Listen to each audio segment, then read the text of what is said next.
Otep, Itepe, Ineke, J.A. Senebe. Really reaching out for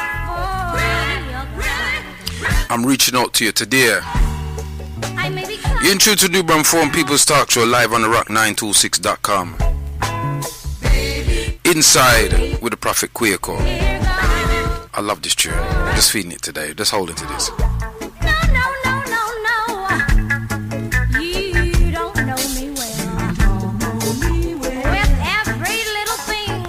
Hold on. You see, you might be wondering why the prophet have played this tune. This is the words. Them don't know we well. Because only time will tell. See? Me know says I love a rock tune, but there's certain little words in that because you see the show me I deal with today is about time will tell. About time will tell. And time will reveal all. And like what them say, what lies in darkness shall surely come to light. Because so the earth was formed out of darkness and came into light. So the deeds of the wicked that they do in darkness shall surely come to light.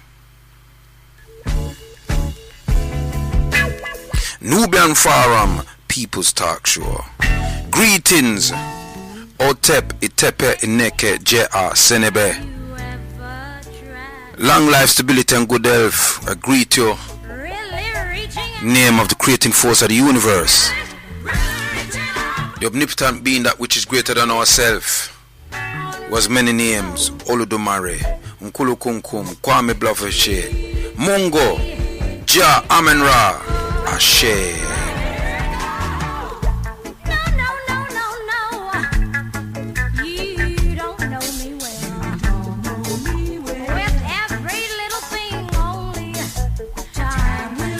Time will tell. But if you feel the same as I feel, we'll make it through.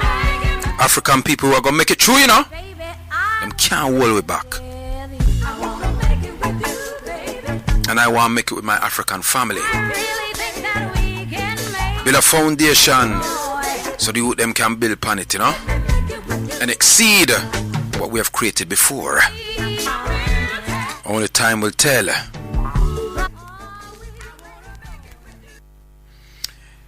Yes, Otep to the world. Greetings in the name of the creating force of the universe, the omnipotent being that which is greater than ourselves, who has many names. Oludu Mare Nkolo Kunkun Kwame Blafoshe Mungo Amanra Ashe. Yeah. Enough revelation come out. You see, for years, I'm on the pan radio, chat and them thing there, Not myself and other people trying to bring information to our people about the plights of the enemy of African people. And, let's make no beans about it. They are our natural enemy. Whether you want to accept it or not, you might have a few of them friends and all them thing there, but they are our natural enemy. And them can't help themselves. Because you see, they do not have the ability to want to share. And they want to steal and have everything for themselves. Yes, I'm talking about all the people them that is engaging in the looting of African. Yeah. You know the greatest thing them a loot is our minds. That's the greatest thing that them is looting. And so they go around looting our minds and looting our motherland of all the natural resources, manufacturing them and selling them the manufactured products back to us at exuberant prices and ridiculous things, things that even myself as a young man growing up in this country engaged in, paying excessive amounts of money for things that really and truly, if you really look down in the inner core of it, it doesn't have any value. It's just a mechanism. And so the minds of our people is caught in this, and our children is caught up in a lot of this. And what I want to talk about today is two subjects. And the two subjects are relative and they make sense. the first subjects I want to cover is the subjects of the mass violence that is happening on the streets of Britain amongst African children. It's gone to high proportion levels per our percentage in this country. Our children are rolling around killing each other. And one of the saddest things is we're rolling around and we're teaming up with white people to kill our own people. And this is a madness. You know, I talk of a particular case that has come to its conclusion this week. And that case is of the case of Jermaine Goppel. Yeah, my brethren's son. Yeah. And he was murdered last year alongside a few other youth. At least, 4 people close to me. Right? Yeah. And I want us to look at this thing here critically. I try not to be emotional in the case, although I can be emotional because he's my friend's son. I've known him from he was a baby. Yeah? And, it's sad that there is 3 individuals that got locked up. Yeah? One is Saskia Hay. Yeah? The other one is a youth called Junior Simpson. And the other one is called Samuel Oliver Rowland. Now they all are of African ancestry. But then there's a white boy that was involved in this. And apparently he's the oldest of them lot. A man called Adam Benzai. Yeah? Now, they got some good terms. Yeah? The Benzai, them have to hold him when him get found guilty. Fighting at the dock and them thing, and the police have to grab up him blouse and skirt. Yeah? And throw him down in the den. Because these guys want to go around and kill people. Yeah? And play bad man. But when them for be the real bad man now and stand up and say, well, then I kill him then. And all your sentence. Them cry like baby. You see me I deal with. Right? Them cry like baby. You understand me? And so they got convicted and sentenced. And the irony of this case for me is that the day that they got convicted and sentenced, the day that, which was not this Thursday but last week Thursday, was the same day we were having the funeral of my young cousin Jude Gale. So on the day my brethren Abraham's son, that my brethren, I get the results of the conviction at the court about the death of his son, the murder of his son.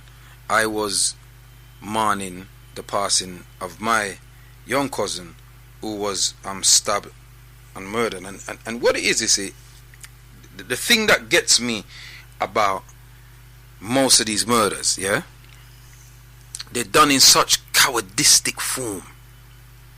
Very, very cowardistic. Very cowardly. Because there is at least 5 individuals who are attacking one person and them have knife. And 9 times out of 10, the person that they're attacking, yeah, is unarmed. So what's wrong in giving him a good kicking? You see, what annoys me about this particular case is that they've gone with a white boy to murder one of their own people. Yeah? Somebody that looks like them. And this guy ran off to Algeria for a number of months after the murder to go and see family, because Algeria ain't come from. An Arab boy. And he thought he got away. Yeah?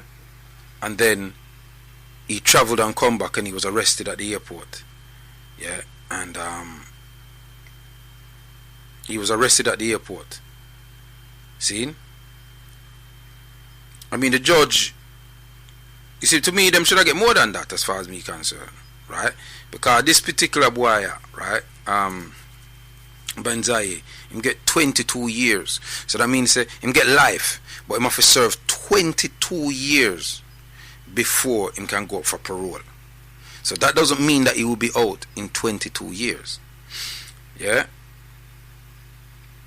Right? See? Now,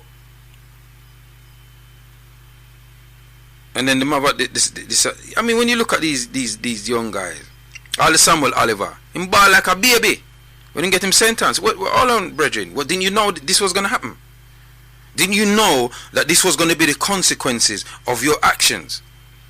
Yeah? Boosting up your little self. And killing a, an innocent young man, 15-year-old. And them all older than him. All of them older than him, All of them older than him. 18, right? And them thing there. Them all older than him. Right? So them get some time in them blouse and skirt. I'm glad. Them get 20, 22 and 12. Right? And 18 years. That them get. I'm glad them get it too. Yeah? Now that's the emotional part of me. Yeah? And to think that you went out there with somebody that don't look nothing like you, to go and kill somebody that look like you, and then you're gonna say you never mean it. So when you walk with knife and you juke, man, where you expect? Where you expect? You left your area and went to their area looking for trouble. So them get sentenced, and you know what I mean. Although my brethren was happy about the sentencing, he's still not happy because he's lost his son. Don't matter how much sentencing they gave him, even if them did kill them, it ain't gonna bring him back. And that's the tragedy of a lot of these cases that's transpired, yeah? And we're often saying, what can we do about it? How can we stop this? And as I said last week when I was talking, I'm not one of these persons that's going to turn around and start, blaming up the youth and say the youth them this and the youth them that and the youth the ass did and the cold fat, because really and truly, them youths never raised themselves. The youth them come from some background that's allowed these young men to behave in the manner that they behave. Yeah? And so, I don't know if my brethren Stanley, if you're listening, you're tuning or whatever, it would have been nice to call in and give the people them some feedback of how you feel and things like that, if you're listening. I did send out the information to him, but I know that he's been busy because he was being interviewed by the Even Standard and things like that. And when these things happen, these journalists, they want to get blows and skirt story. You know what I mean? So before I go any further, let's thank the Queen that was up before me. She played some lovely tunes, Queen. You play, and I'm just gonna be straightforward and honest. Me can't remember your name to net back, right? But me know you're not standing for Smedley, but you play some nice tunes. Me pick it up from you play Investigators and them thing there, and that Long Lovers Rock tune where you chose. So you chose on some good tune, and you play my favorite reggae artist, Sugar Booger Lincoln Minor. Yeah, I'm my favorite out of all of them.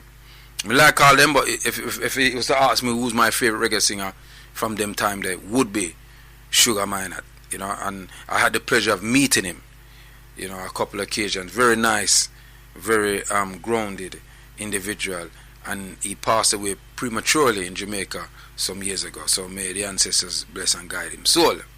And see. Which brings me on to another pertinent subject matter, right? That let me thank the engineers and thank management and everybody who's made it possible for us to engage in this afternoon of speaking. Because some people say we speak too much, there's too much talking. I hear that when I go to meetings, but when I listen to our community stations, there's not a lot of talking that's going on. It's mainly music. So I think that's incorrect. And when you hear a lot of the ads is, you know, I got to big it up for the old time ravers, man, because boy, I think our generation is the longest generation of ravers ever. I mean, people is 60 and 50 odd, and they're still going out there and raving it up. So, boy, rise you lot up, man. Don't have the stamina, because me can't keep up with the whole of that every week business there. You know what I mean? So, I want to rise them up and think, and I want to rise up my two sponsors, ADE Photographic Pictorial Services. I want to rise them up over there in Peckham Indoor Market. Does all in printing, any type of printing you want. If you want to print on a t-shirt, if you want to print it on your socks, your brief, or even your knickers, yeah, then print anything you want. Yeah, so I say can do all them kind of design printing and thing. Print on towel, anything you want something print on, t-shirt, anything, clothes, anything, jacket, hat, yeah, cup. Yeah, all them something there. Can make up a cup with your flag and all them something there. Boom, boom, boom. No big deal. Yeah, ADE Photographic Pictorial Services. Down there, over there in the Indoor Market and Peckham. Southeast 15, 5 Bravo Yankee. Yeah, unit 48 to 50. Was it 48 to 59? 52. Yeah, and 48 Riley and Peckham. Just next door to the McDonald's. Open every day from 10 a.m. down to 6 p.m. Check them out. Order service, and been doing a lot of order service lately because of the deaths in the community, you know. But do wedding services as well, and all them things, and albums and videography for any occasion that you know, university graduate and, you know, christening, naming, weddings, divorce, and even dance. So check out AD Photographic Services over there in the Peckham area. Go on www.sharpphotographics.com and you can see the works there. And also Nev's, home of the 8 panels. I hope I get it right this week, Nev. Don't phone me up no more and bother me. Yeah, but Nev, home of the 8 panels hats. Yeah, so you know the 8 panel hats. And if anybody wants one of those 8 panel hats free, the first 5 people that call in and say I would like a hat and leave me a name, or text in and say I like a hat, leave me a name, then you can get a free hat from Nev down there in Brixton Station Road every Saturday from 8 o'clock in the morning until when the market done. So all in the call him out there or bubble him at them. Yeah, Nev, home of the 8 panels hats. Yeah, so the number, the live link number, and if you want to do that throughout the show, if you want to call in and say you want a hat, 075 396 95245. That's 075, yeah, 07539, yeah, 695 245. Yeah. Now a story came up in the news this week. Well, I'm going to drink my tea, so hold on, look a green tea business are going on, cinnamon business are going around here. Yeah. And this is a shocking article. And it's an actual fact that the British government just finished paying on the 3rd of February 2013 the debt that they incurred in paying off the owners of enslaved Africans in all of their territories that they colonized at the time. And in Britain, some 46,000 people were engaged in selling, buying, and owning African people. Yeah, I'm not going to pretty it up like some people pretty it up when they pretty it up and they want to call it, say no. It was the Mahangamizi. Yeah, the Holocaust of chattel slavery. Yeah, colonialism and neo-colonialism and the continuum of that thing. So meet up, make a boy feel nice and them thing there. And one of the things that shocked me was that I was speaking to an in-law the other day, in fact yesterday, and they were quite surprised. They were watching this program. I don't know if anybody's seen this program, yeah? But this program here is about underground, yeah? And this underground program here, right, is a story about slavery in the Americas, yeah, and what the people was going through. And it's actually about Harriet Tubman, yeah, and the Underground Railroad when she was freeing Africans out of the enslavement. And the person said to me that they didn't know that type of stuff was, it was like that. And it's quite a younger person than me still. And so it reinforces that notion that a lot of our people don't know what really happened. And if a lot of our people of certain ages don't know what really happened, then it's quite clear that they're not telling their descendants about what happened. And so what happens is that the children of the people them that is descendants of the people them that was captured, that was brutalized, that was raped, molested, and they molested a lot of children. I want enough to know that. They molested, they did this. You imagine, them might do this thing here now.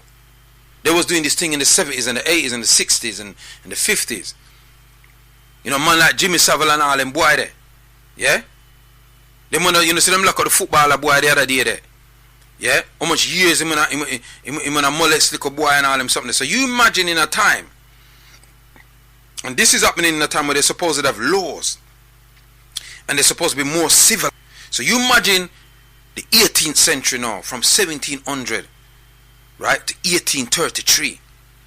And remember that Britain engaged in what they defined as the slave trade in 1553. Elizabeth I, from the time of Elizabeth I to 3, yeah, where she commissioned Reverend John Hawkins to take a ship and go and buy some Africans off of the west coast of Africa, and he went on to sell it. I think some people in Jamaica and St. Lucia and places, and she actually paid for it. And when she saw the money that she got back from it, she sanctioned England getting involved in the slave holocaust. Elizabeth I. Don't believe me, don't take my word for it. Yeah? And you can go and research it for yourself. Yeah? Some head top thing me I deal with. And so what I want to try and do with this show today is to show you the impact that has had on the people who engaged in it, who benefited from it financially, and then the impact on the people it didn't. Now you imagine, yeah, that you have a nation of people, a race of people subjugated for a period of, let's say, 500 years. And then you want to turn around to them after they've, and let me just explain something quite clearly here, so you around circumference, radius, hectagon, triangle, parallelogram, stand. Africans didn't just sit down and accept what was happening. There was rebellions up and down the various islands frequently. The most famous of those revolutions was the Haitian Revolution of 1791. Yeah, I've covered that many times on the show before. If you want to know more, you can go and look it up. Yeah, but key figures are Boukman Dute, a man called Macandal prior to that one, and then you got Jean-Jacques Dessalines, Toussaint Overture, Maes, Janot, quite a few people that was involved in the uprising of 1791. Yeah, August the 22nd, 1791. Yeah, so there was a lot of rebellions, but the British likes to postulate themselves as this civilized society, this society that has morals and dignity and things like that. And they do this. They go around the world. They invade countries based upon morality. Yet they themselves are the most heinous, unmoral people on the planet. They're wicked and them lie and them are thief. Now you imagine the Africans has been fighting for reparations for a number of centuries, because reparations didn't just start with even me who started the reparation movement, or even Martin Luther King. Yeah, it started from the time of Harriet Tubman. That was reparations. Yeah, Sojourner Truth. Yeah, from the first time they took us on the ship and we were fighting for reparations from these people. But a lot of people like to define reparations in its monetary form, which is an aspect of reparations, but not the totality of what reparations is. It is just a financial compensation for the labor given for the benefit of the perpetrators. Yeah, and so that can be worked out in terms of finance. But we as a nation have to organize ourselves. Yeah, that when that finance come true, and it will come true, maybe not in my lifetime and yours, but it will come. It will come. And for those of us who would like to move around and start talk about the fact that we're not doing nothing, or we just sit down here and we march every year on the 1st of August to hold the British government accountable for their crimes. We charge them with genocide and ecocide, and we've got a petition, and the petition's out there, the Stop the Mangamese petition, where we need 100,000 signatures to agitate a discussion, and a debate about the Mahangamese, the enslavement of our people, and the unjust manifestations of that's happened to our people, and the effects that is having on our people today. Because we weren't given nothing. We weren't giving away like Israel.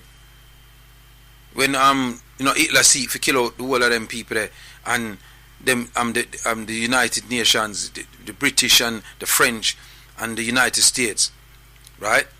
Drape up the Palestinians them and move them along and give the Jew them Israel, right? And give them nuclear weapons and all kind of arms and help them to develop.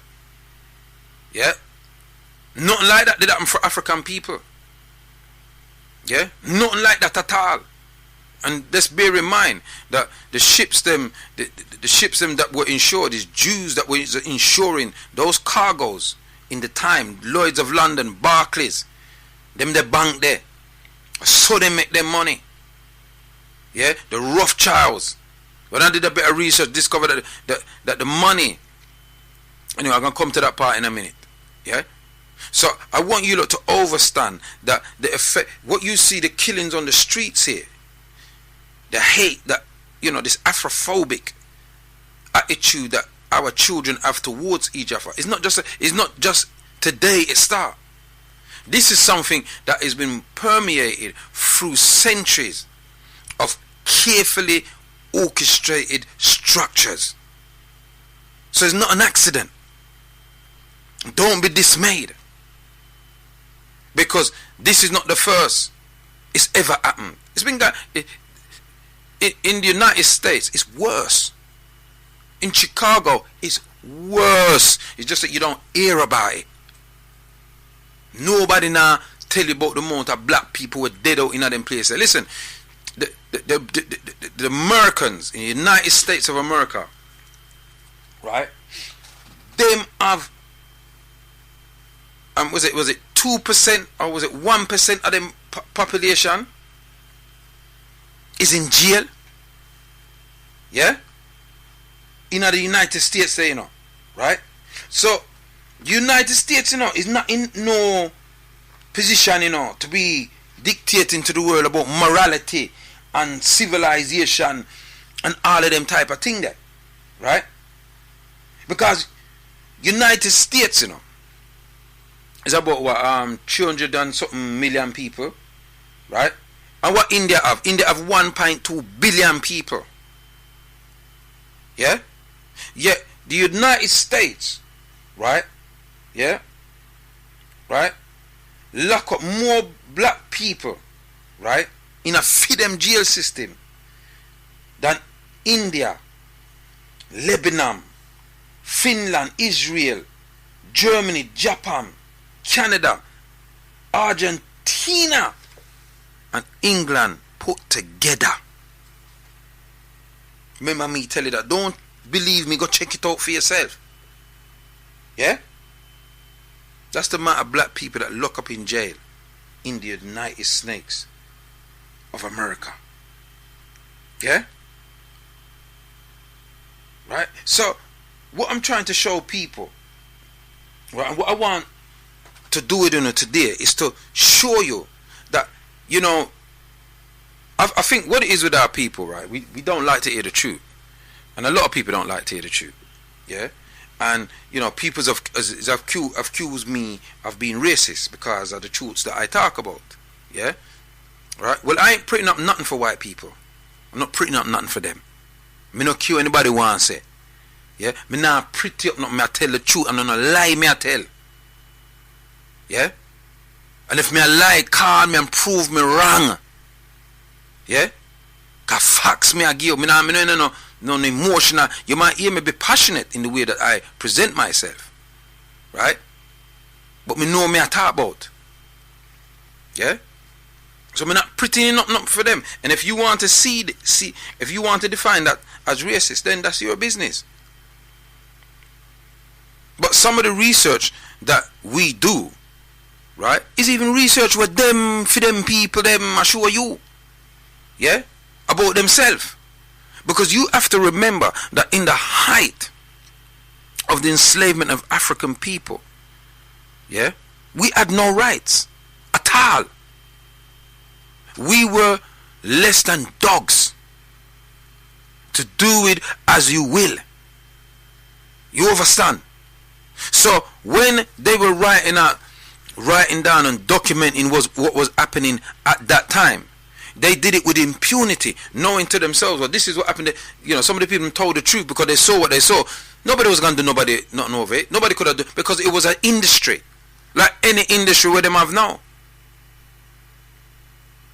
And let me give you something to equate what that enslaving system was like with today. Today, the new phenomenon is mobile phones. All type of mobile phones. Yeah, different companies have them and all the rest of it, yeah? And so them always want a new mobile phone, a upgrade and all them something there. Well, this is how it was for them in them time there with African people. That's why so much millions of us were shipped out of Africa and around the world. And that's why 46,000 people in Britain was engaged in the slave maangamizi elakas. 46,000 people then. Everybody wanted a piece of it. It was like having a mobile phone. Having an African as a slave was like having a mobile phone. Yeah? Some of them, what they used to do, Them never have plantation, but them will invest in buying some Africans as slaves, and then them will lease them out to plantations in different places. Yeah, like you lease out a JCB or a truck or something. I saw them used to deal with it. You have to over inner around circumference radius hectagon stand what this system was about, you know. Where a man, remember, you know, Africans couldn't look in the face of their masters. They must have looked down upon the ground, right? And you find that with some of our people, when they come into contact with Europeans, it's like they can't look them in the face. Me look them right in at them eye. I'm telling you. And those things, you have to remember, there's something called genetic memory. So you do things by instinct, I don't know why you do it.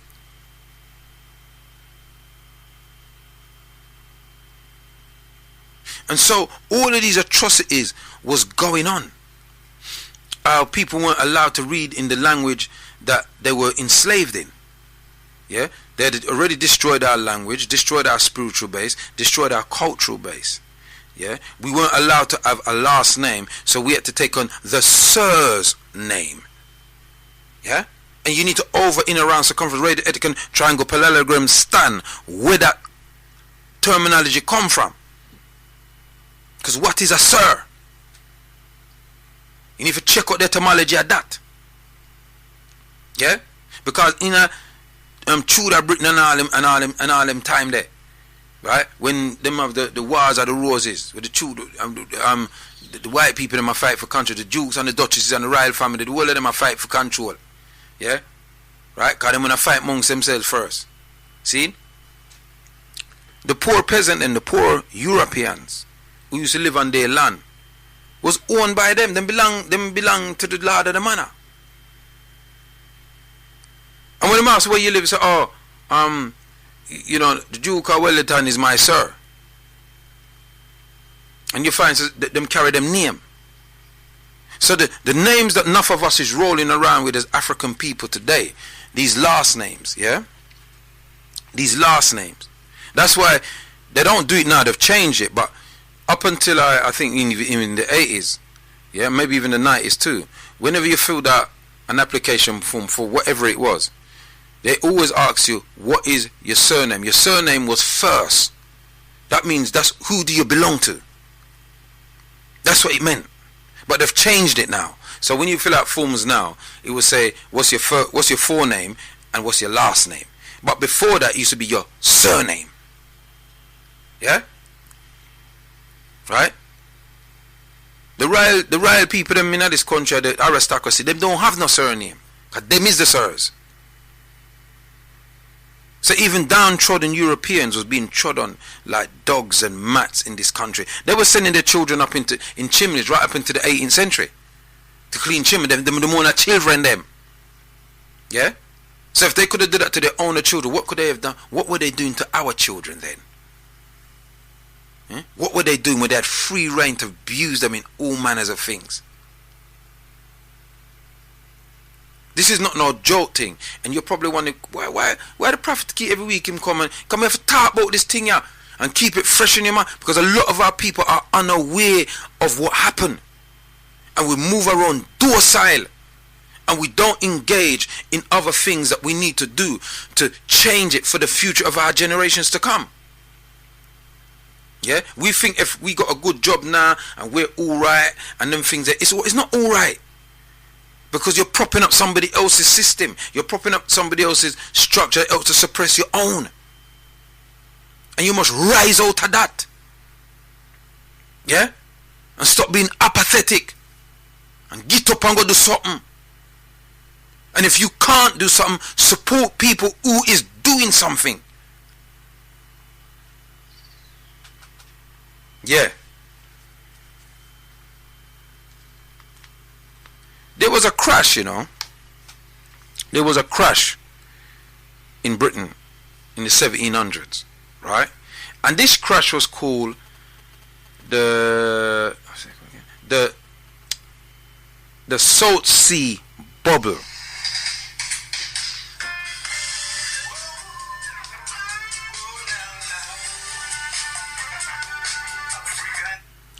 Otep caller, what's your name and where you calling from? Oh, hold on the caller, I have to link you up. Sorry, my apologies. I have not linked up the phone. Hold on a minute. Otep caller, what's your name and where you calling from? Yeah, this is my name is Kwami. I'm coming from Effingham. Oh, Kwami, wait, Otep Kwami, what go on? Yeah, I'm Yeah, into say. Yes, Kwame, go on. You've been tuning in. Yeah, man, definitely, man. Yes, interesting program. Yeah, first time I've tuned in, man, because I got the link from my sister. Right, yeah, I'm tuning into a show. It's a good show. Mm-hmm. In terms of your issue about enslavement and why we don't talk about it, is because of how it's been put to us. You know, and many of us kind of feel shame. You know, and it being taught to us the way it has been taught to us. Understand? But the point I made about America doing more people, in actual fact, is this country, Britain, UK, there's more black people per capita than even America. I got this information from the Amnesty International report. Mm-hmm. Right? They say that Britain jails more African people in the world than even the United States of America. Say that again. Yeah, this report from Amnesty International said that Britain jails more African people per capita than any place in the world, even the United States of America. Now, I mean, so it shows you our predicament here. But when you talk about enslavement, it's true. Many other people don't really understand what happened during the enslavement process. You know, and you know that even when we even talk about homosexuality, some of our people don't really understand why people like you and I hate that thing, why we detest it, why I think it's so grotesque, right? Because you know, this is one thing that was done to us in slavery. You know, the slave master, or you know, the European slave master. I heard that was slave master, but I think the European slave owner, right? He had it on deck, right? It could take about 3 months to sail from Ghana to you know the Caribbean or to the Americas, yeah, right? Or from West Coast of Africa to the New World. So you on board for 3 months, yeah, idle, right? Not really doing not much, right? And your white woman, that time you're not sleeping with a white woman. So this was just you, other white men, and that was it. And then obviously our people on board, yeah, right? And what they did, obviously, when they drunk a bit and when they get money, as they do, right, then they begin to, you know, get some funny ideas. So this led to them molesting our children on both sides. These are young people, young girls and boys, yeah? Sodomizing our young girls and boys, right? You know, raping our women on both socials, right? And you know, and even when they got off the spaceship, they continue that shit on the plantations, excuse my French, right? Because, yeah, this is why we hate homosexuality, because, you know, to make a point, to make a psychological and physical statement, the wicked European will get the strongest black man on the plantation, right? Grab everyone around him, right? Then forcibly rape the black man, right? And after he raped the black man, super naked, right? He put his penis into the black man's ass. That's what they call buck breaking, yeah? And that rubbish went on not for 1 year, not for 1 month, right? But for 400 years in the plantation societies, particularly in the Caribbean, right? And you have to understand why we hate homosexuality, because this was not of our making, this is not of our nature. This is the nature of the white man, bestiality. Don't look at things on the internet. Every sex, this is what they do, man. And this is what they did to us during enslavement. And this is what's been practiced, handed down in the Caribbean, just like Jamaica. So when you hear these stories of, well, black men raping, you know, black women, or in Jamaica, or all parts of the Caribbean, or black men having sex with their daughters, right? Or black men having sex with black men, it is something that's been inherited in us because of enslavement. So it's something went over 400 years, day in, day out, week in, week out, month in, month out, 400 years. Don't you think that it would have a psychological thing on us? Most definitely, Brother Kwami. And one of the other things as well, Brother Kwami, that is not spoken about is the actual sex farms that they created. And one of the main places that had those sex farms was actually Jamaica. It had one of the biggest sex farms that in there and on the Americas as well. in the United States of America. And so these were places where they could go and live out their fantasies, or where they can reproduce other Africans, because after the so-called Emancipation Proclamation, slavery still continued. It's just that trading in slaves was illegal. But actually slavery wasn't illegal, but trading in slaves. So taking Africans from Africa and enslaving them became illegal. Hence why you have that famous story of that ship. What's it called again? Amistad, yeah. That famous story of Amistad and how they won that case, because it was illegal at the time. Slavery was within their structure. Slavery was not illegal, the concept of slavery, but to trade in slave trading at stake. Yes, was legal. Yeah. So we have that story, and you're correct in that. In that they did these practices, and I said earlier, I don't know how long you've been listening, but I said earlier that there's a thing called genetic memory. Yeah. And sometimes people, like for example, most of these pedophiles, when they catch them and all the rest of it, and they try them and they do a sociological report on them, they discover they themselves were molested when they were younger. And so even though they know it's wrong, there's something in the psyche that makes them do it. I'm not a sociologist or a psychologist in that manner, but obviously there are reports to that effect. And so you imagine having a people for 5 centuries just doing what you want with them, how you want, whenever you want, and then all of a sudden, they continue to fight for their freedom, and then they quote, and in inverted commas, they get their freedom, but they get nothing for it. They get no kind of help. They get no land. A lot of the land that they got is capture land.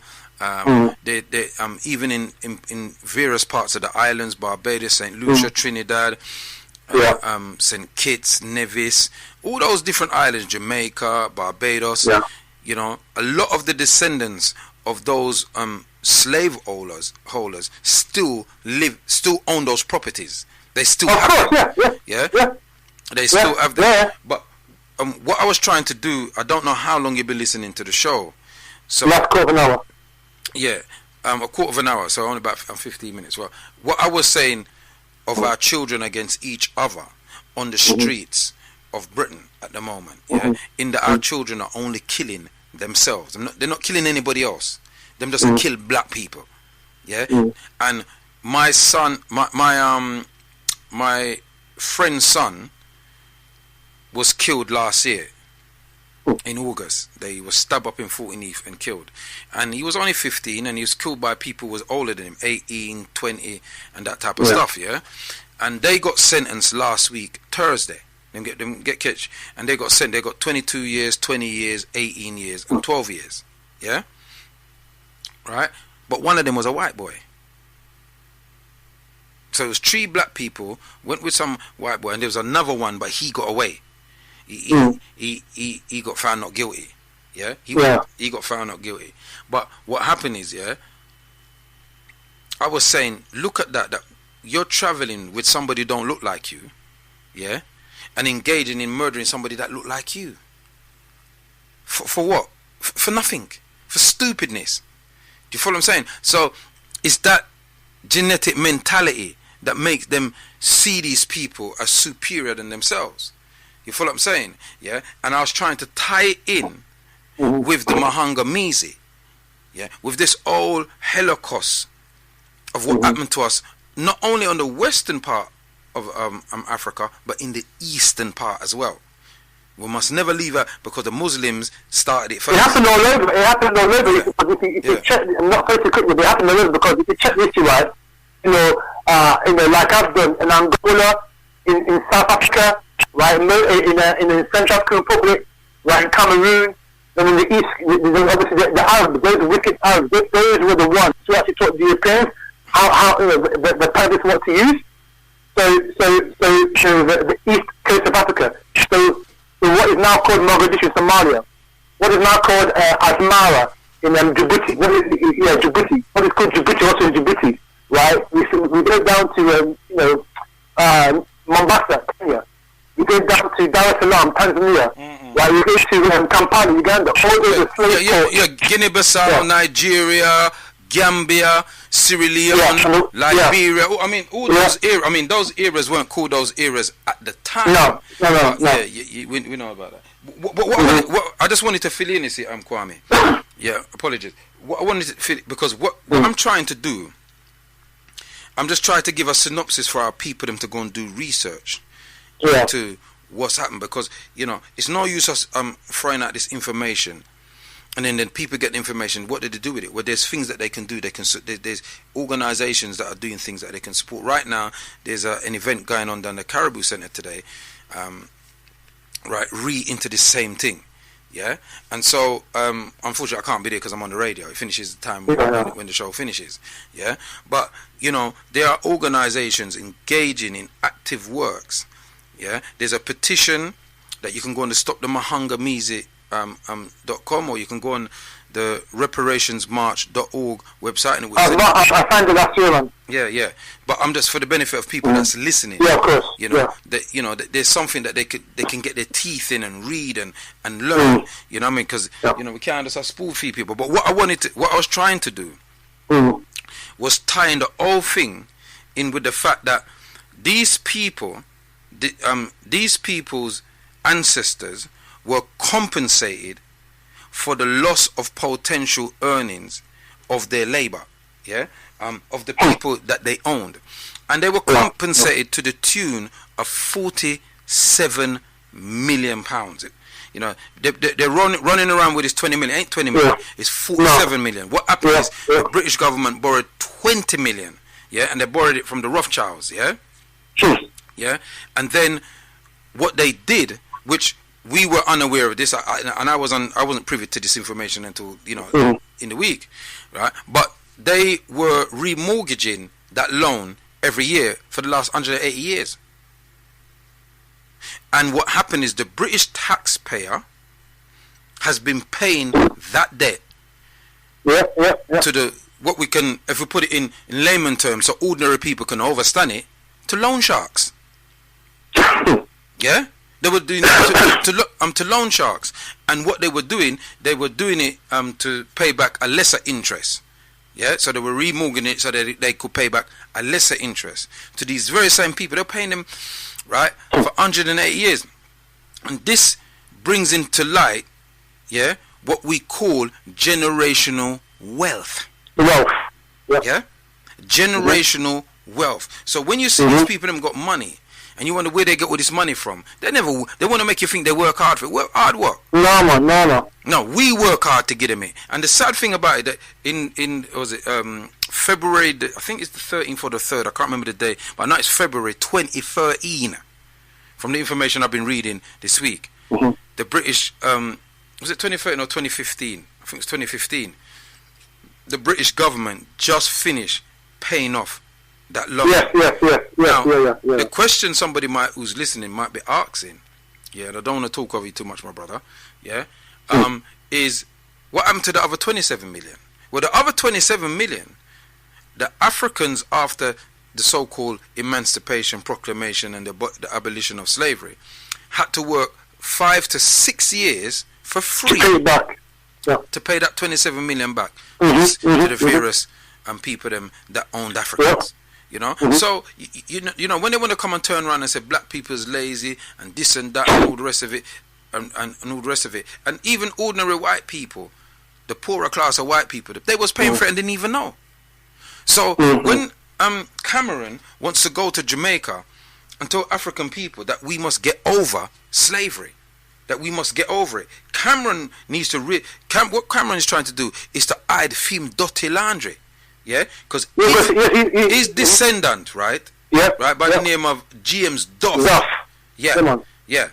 Right? Him to get money. In fact, he did get £4,101 for the 202 people him did own, which is the equivalent to about £3 to £4 million today. You understand me? So you imagine them one days at them thing there. He was an army officer and an MP. So I'm just trying to make people see, the timeline of how these things have an effect on our community till today. It's all interrelated. Let me just give out the number, because I just got a text in saying I need to give out the number. 07539 695 And I'm a man like this, Brother Kwami. I always think outside of the box. The box. Mm-hmm. We got this Black Panther movie come out the other day, and it's really, really, really ignited the imagination of African people. I had a discussion about it last week, but it's funny how it comes out around about the same time all of this other information comes out. Do you follow? This is what I'm saying. I personally, we're not going to see the film. I will support the film simply for the fact that there's Zionists behind this film, right?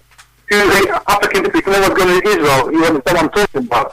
As you and I are having this conversation right now, there's a plan by the Zionists to forcibly remove more than 43,000 African refugees in Israel, and they're giving them until end of March. If they don't leave by end of March, we're going to imprison them and put them in detention camps in southern Israel. Right, and these are the same people who are putting out this Marvel comic, yeah? Right, because look at it now. Right, who owns the copyright? Who owns the intellectual copyright? Yes. Who owns the worldwide distribution rights? Ain't you and I? It's them. Right, and these are the same people, right, that intend this as well. Right, and they have the houses in Swiss countries, Bush and Golden Green, because they were the ones who actually participated in China and Brazil and Carol Crown. These are the ones that participate and kill our people on. You know what I'm saying? So when you are supporting that film, you are actually supporting or enriching those people who enslaved us. Right, and think about it now. Why is this film being released now at this particular time in history? Right, when it's Black History Month around the world, particularly in the US. Yeah, and also, right, what you have to understand also is that there's a big issue now about reparations. Right, and that's what we should be talking about, reparations. Right, and they've sort of followed that, and that's why they put this film. So we're talking about the film rather than talking about reparations. Yeah, but you understand?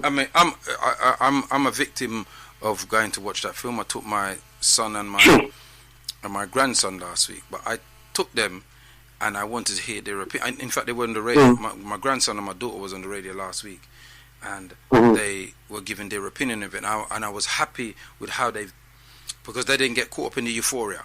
They were intelligent enough to know that, well, boy, look, certain of the things about the film are not really revealing it. I like that. They like the fact to see that African people, was viewed as technologically advanced and that type of stuff. You know what I mean? And so we had a whole show about that last week, and probably we will come back to that once more.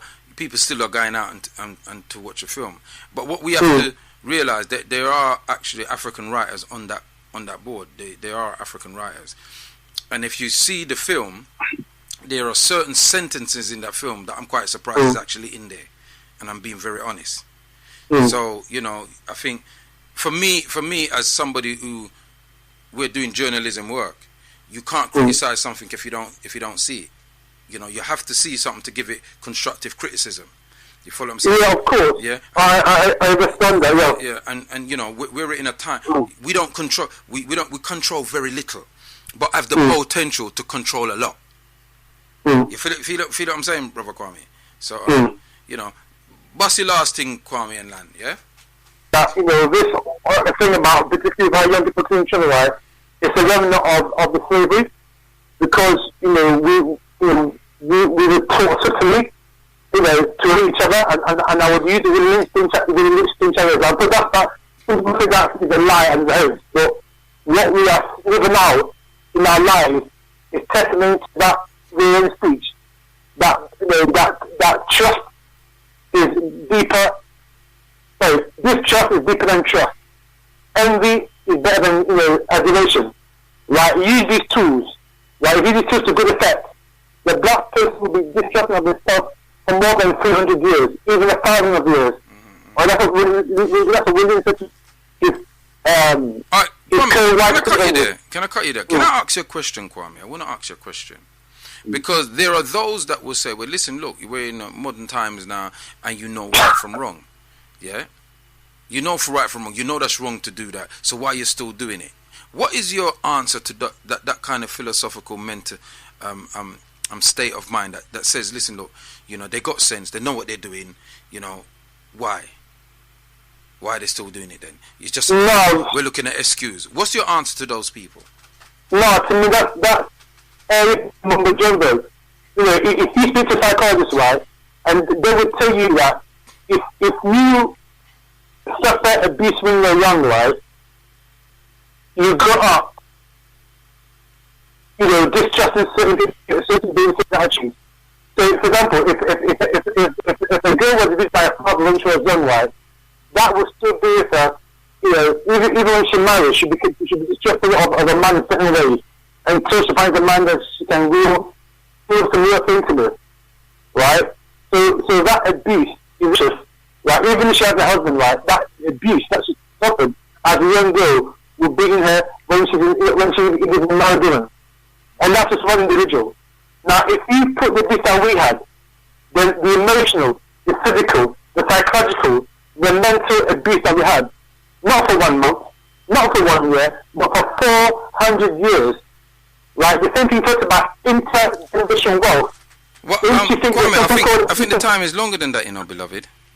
I think it's longer than that, because if you look at it, the Emancipation Proclamation, well, slavery was supposedly abolished in 1807, yeah, and then it finally came true in 1833.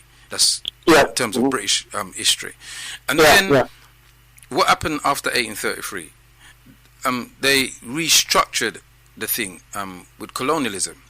Yeah. So we still was working for them for little than nothing, and we had these various rebellions up until when they sent the militaries to kill people like Paul Bogle and things like that. And then Sam Sharp and Taki, and we had a whole load of people. Yeah, and then you had the old generation of fighting for independence. Yeah, that came down to the 60s, and then you had the Jim Crow laws, and then apartheid. Yeah. You understand? That was right up until the 90s. So really and truly, we ain't been free no 100 and odd years, mate. We're talking about maybe 30 years, mate, if that. No, we're not even free, because our countries are still dictated by the former colonial power. Prime example is the French. Like, the French milk their former colonies, or still colonies, of more than 500 billion euros every year. You know what I mean? And even, the presidents in French-speaking countries in Africa have to pay a tax for the palace that we live in, because that was built by the French. Right? And these countries, if they want to even build a road from, say, London to Birmingham, they have to consult with the French government first to see if it's feasible. And secondly, they have to, give the contract first to a French company. Is that what you call independence? Is that slavery? So we're free. We're not free. Apartheid South Africa. Apartheid is still there. I went to South Africa 2010, 2013, right? Where I went to Cape Town, Johannesburg. I went to Pretoria. I went to the places where white people live, right? Apartheid is still there, right? The fight between Africans and and Europeans in particular in South Africa is acute. Right? So what I'm learning by saying that this nation that we're free is a hoax, is a lie, to keep us thinking that that we are a free people. We are not a free people, man. Right? And we have to fight, literally fight, right, to get out to win our freedom. And our young people who are killing each other is the remnant of that fact that we're not free, because we are still shackled by the mental enslavement of our 400-year Mahanganili. And this is why reparations is so very important. But it starts with us as the enslaved people. We have to free ourselves from the mental psychological torture of our enslavement, and that we have to start to rebuild ourselves as a people and as a community. And one thing we have to do, like I said, I've always said before, we have to order the own schools, have our own schools so we can nurture our children ourselves using our own culture, modalities, our language, our traditions. Until we do that, our children, 10 years' time, we'll start this conversation as why our children are killing each other in cold, in broad daylight, and the streets of this country. Give thanks, Brother Kwami, and hope you tune in again next week. Yeah, man, give thanks. Yeah? Otep. Yeah, you're tuned to Nubian Forum People's Talk Show live here on the rock926.com. Live link number is 07539695245. That was Brother Kwami from Nottingham. Yeah, so we'll get people that listen to up in Nottingham. Bless up, Brother Kwami. Yeah, 07.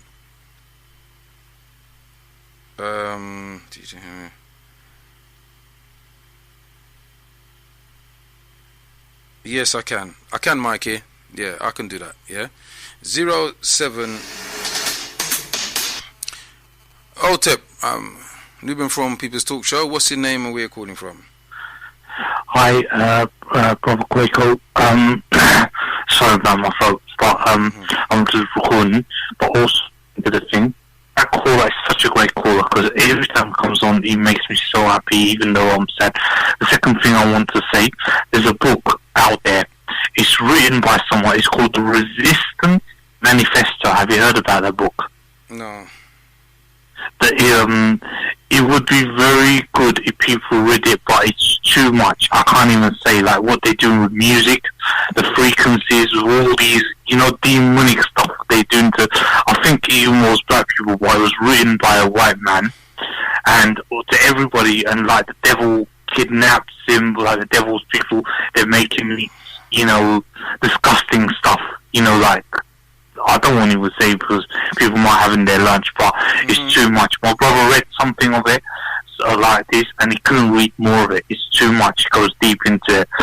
Third thing I would say is that there's a lot of there's a channel. I watch a Turkish channel, and like what they're trying to do to Africa, not let like some pills that they're not letting them have babies and this and that. They're trying to do this to the Turkish people as well. And there's no Turkish stations out there that talk like you do. There's none of them. They're just entertainment, this, that, hee hee hee, ha ha ha. But with you, I just come on to the nearest common denominator. And since I've listened to you, you're so great. I mean, you know what? It was you that actually opened my head. It was you. I always told everybody else this. If it weren't for you, presenter like you, who's been on that previous station, the station before, I wouldn't have opened right now. It was you who's opened the keyway. And I don't know, but they were saying that you also saved, I think, a white lady's life, or trying to cut herself, or it was saying community pirate radio at that time opened up gateways. And this was, I think, a long, long time ago. But now, you see, so much that you developed. And I just want to keep going and spreading this information because I'm awake now. At school, they didn't tell me all this. They said Greeks were good to their slaves. Slaves, not servants, slaves. Now, how can someone be good to their slaves? Yeah? This is the problem. And now look what they're doing. The pills that is not making them have babies. I just heard this. They're doing this to us as well. They're doing this to Turks as well, and they're doing this to you lot as well. And it's all coming out now. All these whistleblowers now are whistleblowing, and thanks to them, now it's all coming out now. They have, what King Lion said, their time is over, Kwaku. Their time is over. And guess what? Another information, how the Japanese got their reparations? The corporations that set off that atomic bomb? They gave them that reparations. They have billions and billions and billions and billions and billions of money. They have to pay off the Japanese that reparations because the Japanese would have gone to war with them. They did this to the Asians. They paid off, and now the corporations will pay off you for big. Well, listen. Burak, the reparation scenario is quite a complex scenario. It's not just about money. In fact, it's a very minute concept of money. It's about African people having to repair the damage that has been done. It's about us being allowed, or I don't even like to use that word allowed. It's about us taking control of repairing the damage that has been done. And the world to see what the Europeans did was a crime against humanity itself, because what they did, they deprived humanity of far more advancement that would have happened for humanity had they not engaged in that behavior. Do you follow what I'm saying? And so, even with Yeah, even I know. under the atrocities of what was happening to us, we were inventing stuff. All these mechanical inventions that you see that makes life easier for human beings. It weren't them who invented it. It was Africans that invented it, because we were the ones who had to do the work. So we had to make the work lighter for ourselves. And so we engage in trying to figure out a way to make things easier. Before I go, Brother Kwaku, I'm just going to give two more things. Now what they're doing is now the Aborigines are being wiped out. Maoris as well, they're being wiped out. The last thing I'm going to say is, have you heard about this? There's this technology now. I don't know if it's satellite, but I heard this on a community station, and I don't know if I'm right or not, but the presenter said that, you see, allegedly the British Army, when you try to riot or try to get up, they use that satellite, and it makes your brain all go slow, and it makes your stomach all and all that, and it makes you drowse off. And so I don't a lot know. of them. I'm sorry, I don't know of that technology, but I wouldn't put it past them, because they never create anything for the betterment of humankind. They always create it for the detriment of mankind. It's their nature to want to destroy instead of to create. Hence why they don't want to pay the nurses money, but they will pay bankers billions of pounds. You see what I'm dealing with? This shows you where their mindset is at. You follow me? All right, I've got to go and leave other callers the thing, but thanks for thanks for your call. Yeah? Bye. Otep. Yeah. So here we are, brother says 07539 695 Now remember, you can send a text if you want to get an 8 panels hat, yeah, from Nev's, the home of the 8 panels hat. Free. You don't have to pay for it. It's free. You just text in on that number, leave me your name, and I'll put it onto Nev, and you go down there on Saturday and you get your hat. Otep, you're in tune to Nubian Forum People's Talk Show. What's your name, caller, and where you calling from? This is Ras Oshing calling to speak with my beloved brother. Oh, yes, Ras Oshing. Otep, how you doing, brother? Well, I'm just enjoying and full enjoying your depths of knowledge, your depth of clarity. Rastaman, yes, fully sir. enjoying it. Yes, sir. As you know, brother Oshing, you're over here doing some connecting work and stuff like that. There's a new revelation now about the fact that the taxpayers were paying off the debt of the borrowing of the government at the time, of our enslavement. And so up until 2015 they were paying off this money, and this was in fact it was a tweet that went out by the Treasury, the Bank of England Treasury. They pulled down that tweet quite quickly, but this is at a time when David Cameron went to Jamaica and told Jamaicans, that we need to get over slavery. That was in the past. As I said, beloved, it is also the time when the Queen of England herself has declared that position. Yes. All right? And I like the way you was able to engage the clarity of the journey that our people in time of emancipated, we're still waiting for that freedom. And unless we take it ourselves and use our intelligence, the incarnated spirit, we'll always be waiting for that freedom to come. Right now, I just got some messages from Jamaica. Ones have went down to the depot to change their name. And they're being told you can change your Christian name, but you can't change your surname, which brings you back to the captivity of European enslavement. Well, so hold a minute. Let me get this correct. Because I know that you can change your name by default in this country fully. If you want to call yourself Kiar or Taya as your last name, you can do it. So you're telling me that people has gone down Jamaica and they've gone down to the offices where they can do depot or the courts, and they're telling them that they cannot change their last name. They can't change their surname. They can change your first name, but you can't change the surname. And what was the reasons for it? What reasons did they give them why they can't? They haven't given them, as we said, this is why we came to engage the diaspora, because what is being administrated within our respective local islands and on these so-called draconian governments. It continues today, my friend. Right? And that is why we've engaged ones-on-ones from in the CARICOM in Jamaica to fully take part in certain discussion, which is now prevalently happening here, and Gibraltar, the so-called Britannia. Well, you see, the thing about it is this, my brother, right? What I don't seem to, I can't get, and maybe you can give us a bit of clarity on this, yeah? The system of governance in terms of the judicial system in Jamaica, is it not based upon the same system as here? Yes, it is. It's exactly the same system. Right. So then, if it's the exact same system, how Jamaica, I said the people them can't change them last name then?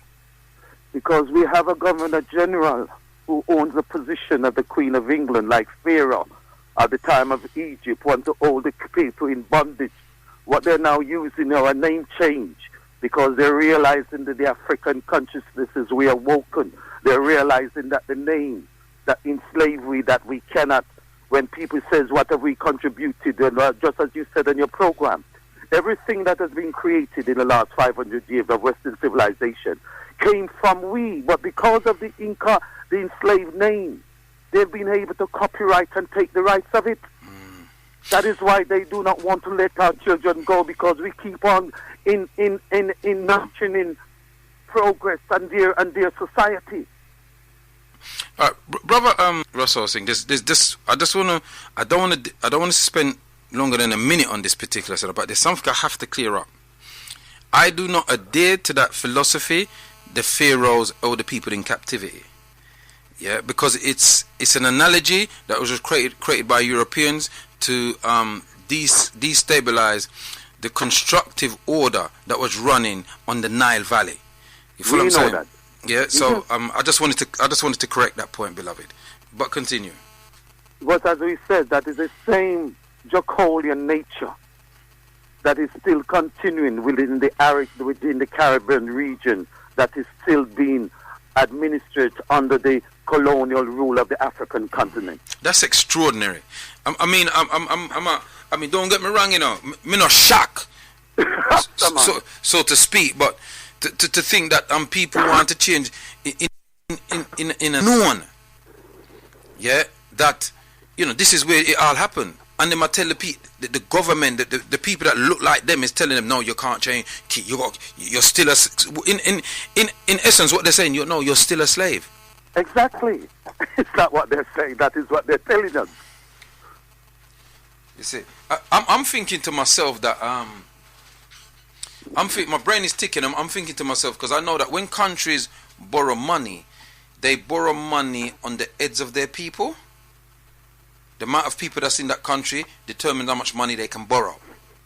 Yeah, I don't know if there's an economist listening, and they can give a bit more clarity to it.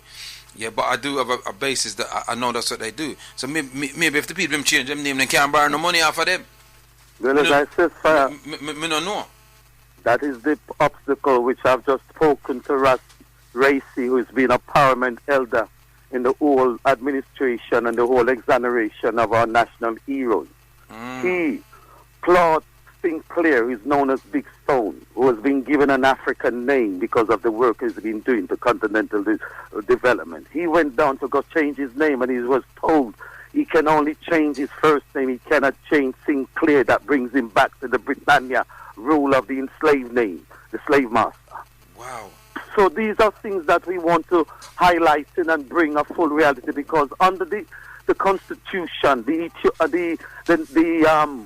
so-called United Nations rights, as you say, that given us the right to do and declare ourselves.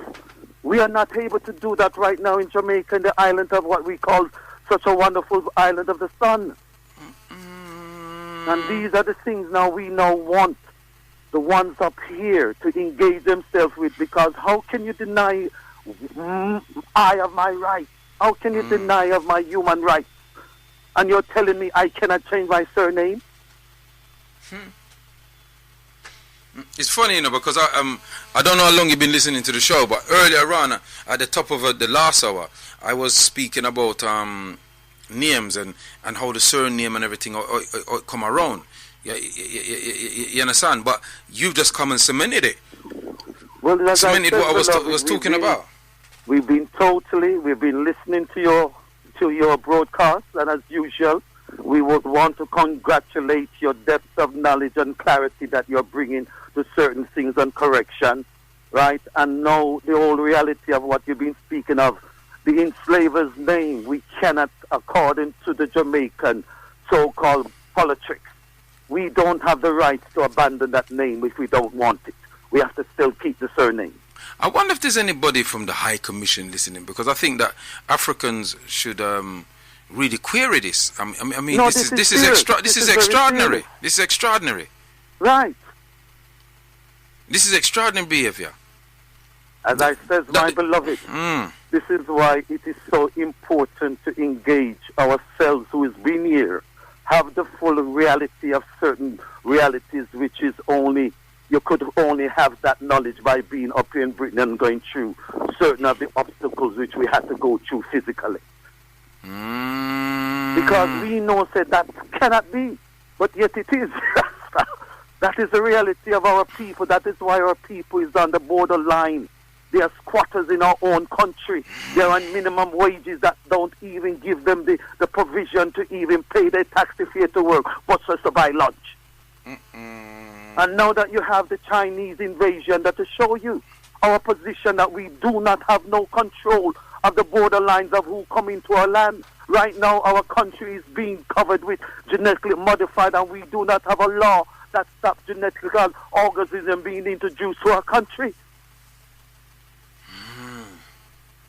And right now, we have the Chinese taking over totally Jamaica, and what they're doing, if you know what is happening, there's ships from China that is parked in our shores, and what they're doing at night time, they're being totally taking out resources out of Jamaica, and Jamaica don't even know what is happening in their own land. And these can only be done under the eyes of the so-called government that says they're elected by the majority, but they've never served the interests of the majority. They've never. That's an That is why the position of the Governor General, it is being a thorn in the progress of the Caribbean people, particularly Jamaica Rasta.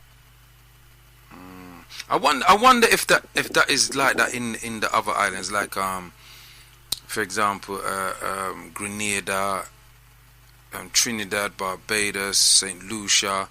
Well, it is for us up here to now start to inquire within the respective governments of the Caribbean countries. But we know that in Jamaica, as we speak today with you, I have just spoken to an elder in Jamaica that is telling me that Big Stone, Claude Sinclair, if you go on his website and see the things he has done. Right, it was he and I who brought Julius Garvey to Jamaica to engage with the son of Marcus Messiah Garvey with the school children, that brought the full movement to fully exonerate all our national heroes. These are documented. These is what you will see. And Claude, who's got an African name from the Ghanaian chiefs, who's named him his way. He cannot change his name. He only can change his first name. But he must still have Sinclair that brings him back to the enslaved name of the British. Why? That is something. So, my brother, I wanted to continue with this discussion because it is a real issue. If we cannot declare our human rights, when people can marry goat and marry cow and declare gender benders of all different forms and fashions.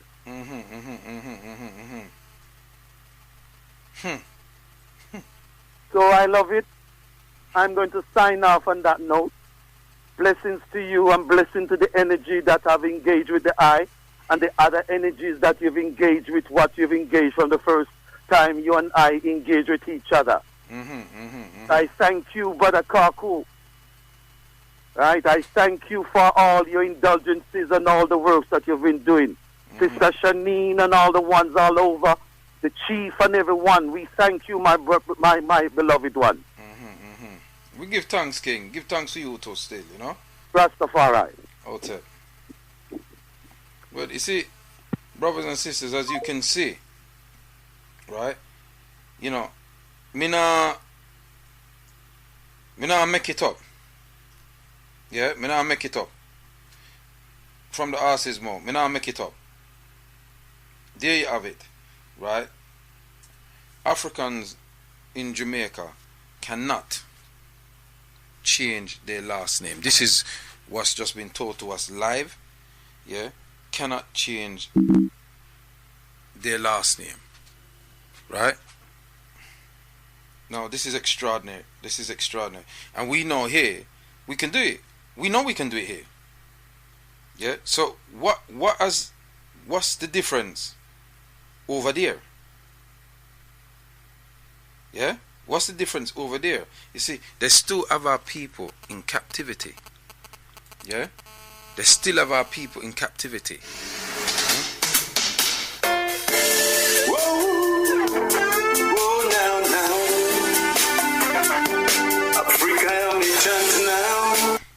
Otep Cooler, what's your name and where you calling from?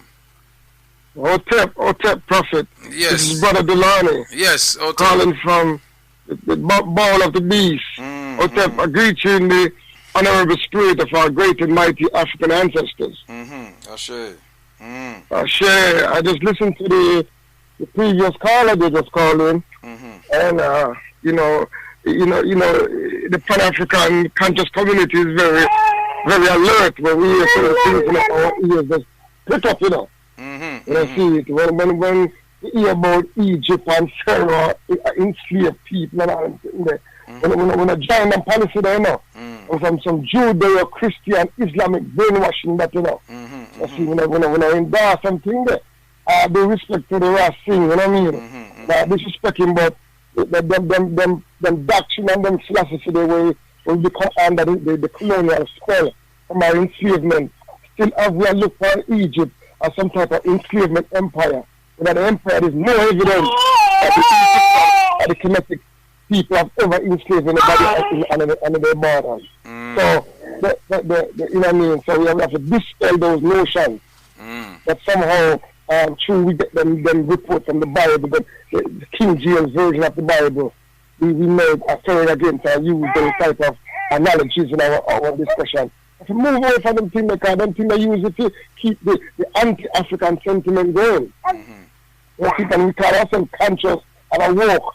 They work to know so that is a part of the brainwashing. You see it? That is a part of the Judeo-Christian brainwashing that we have gotten from our enslavers. You see it? Of giving us this doctrine that we live by. You see it? And next thing you know, we start calling ourselves Ethiopian and start calling ourselves our kind of name, which are alien to ourselves as African people. You see it? So I just wanted to clarify that and to make a few comments as well, if it's all right with you, the great prophet. Yeah. Go on, make your comment them, no problem. You sure I went fast and think. Yeah, the disrespectful and insulting and outrageous British Treasury have exposed their hand. The ancestors are work, man. The ancestors are work. Definitely, Ashe. They never know. They never expected that one. Like sometimes, you like that, I would think that they say, where they from all? Remember that one day? When she talk and she write with the finger slip. And she had come out and apologize for her finger tight. Yes, well, every now and then you see them finger when we left them and they can't understand what happened. Because we made them never expect that information to come out.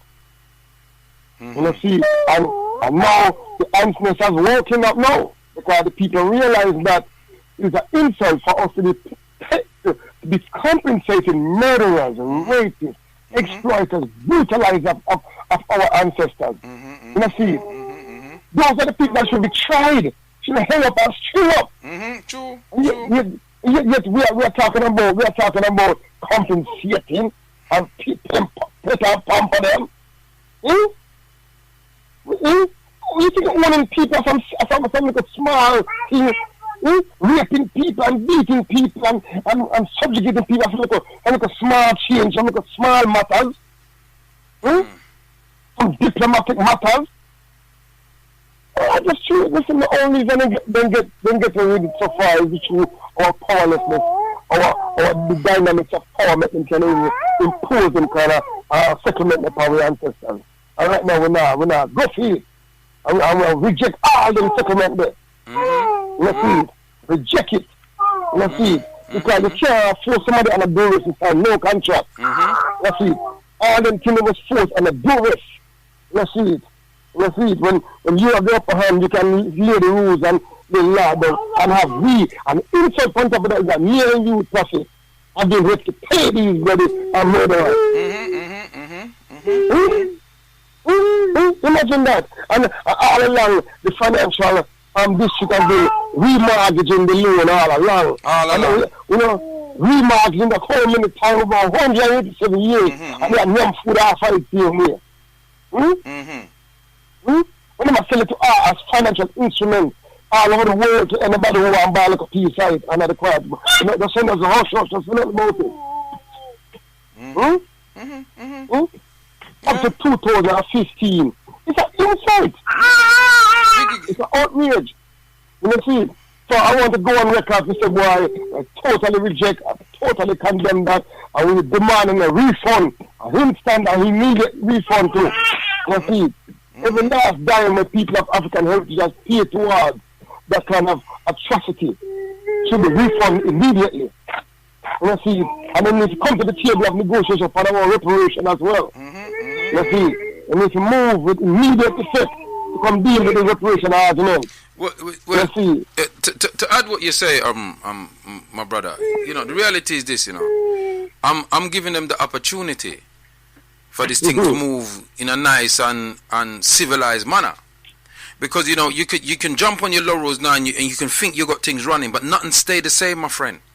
Yeah, because the next generation ain't gonna put up with them, they're going to the price. And the way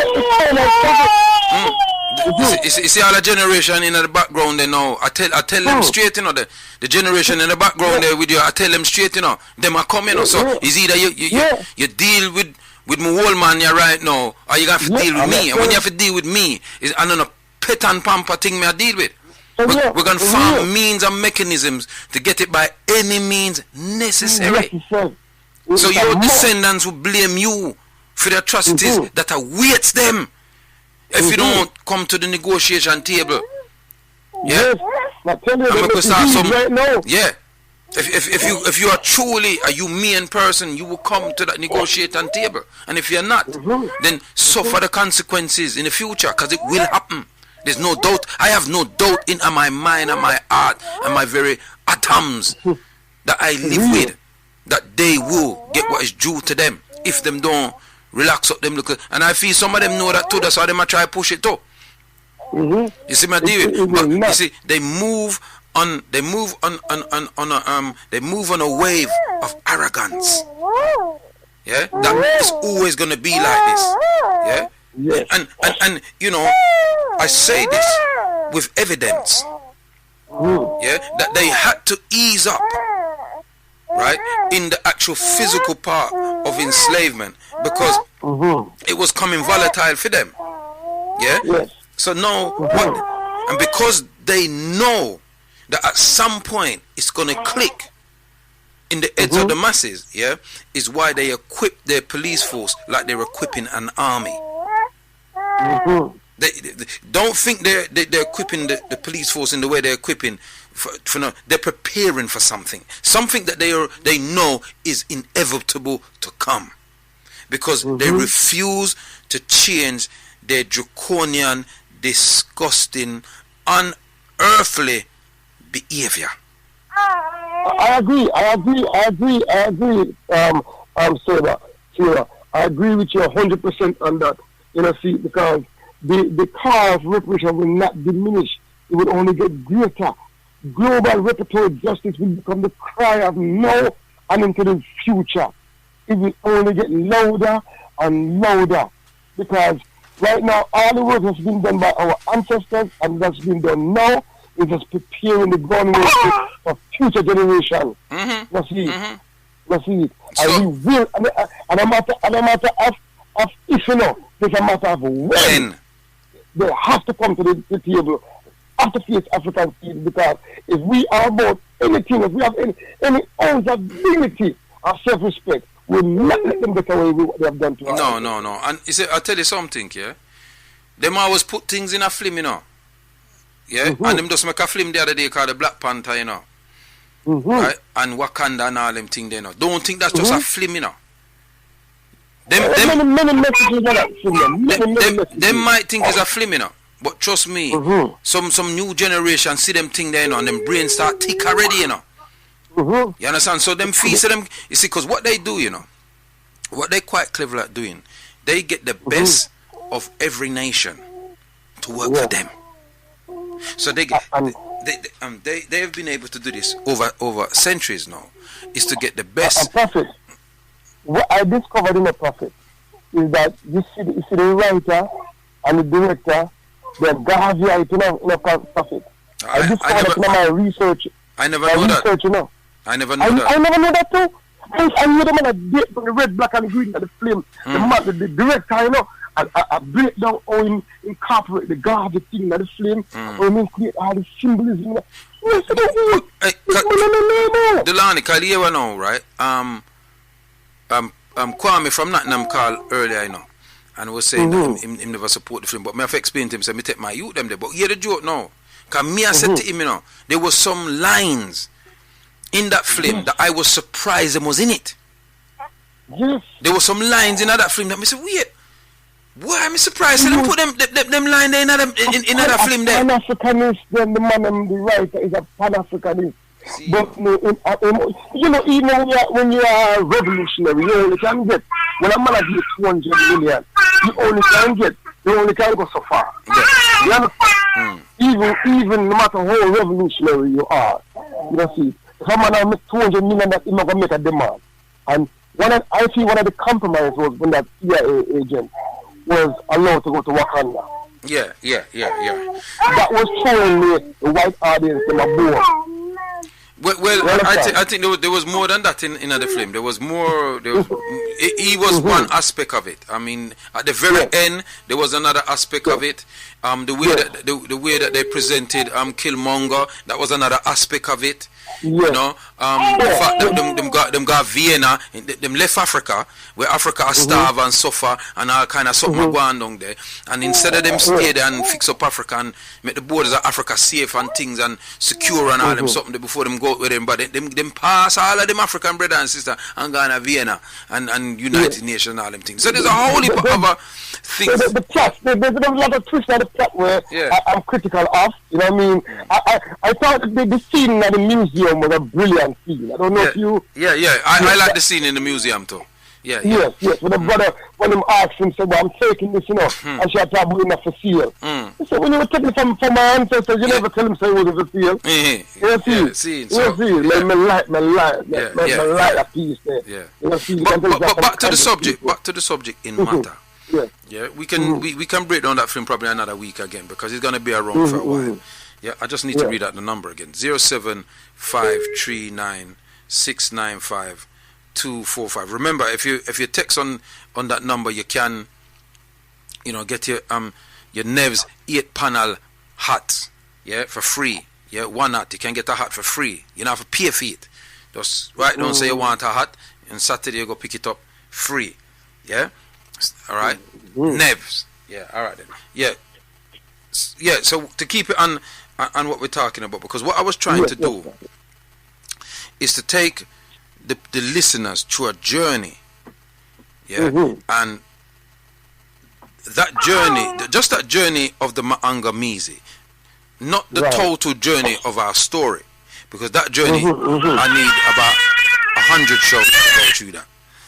But for the basis of what we're dealing with at this present moment in time, I wanted to show the correlation between what happened at the beginning of the Mahangamizi, through the Maangamizi, the many different rebellions and how they subjugated us and use psychology to control us. To our children seeing each other as the enemy now and killing each other at will, you know. And so I wanted to tie that all in and show that, you know, it's all part of a carefully orchestrated plan. You don't build prisons unless you want to put people them in there. Yeah? You ever hear anybody a build house and you see them a build them big old flat and you see them a put adpan radio and all that? You think them a build them for people not for go living at them? and pay rent or mortgage or whatever. No, them are building them for a reason. So when they're building these prisons, they want to house them. Yeah, and I think I mentioned this last week about one of my little cousins who ended up in jail, an altercation with a boy and thing, but they put them in the same room when they were going on trial. So they ended up fighting in the room. And then they put them in the same prison. They end up fighting in the prison. So they know exactly what they're doing. Because he even said to me, Uncle, you know what?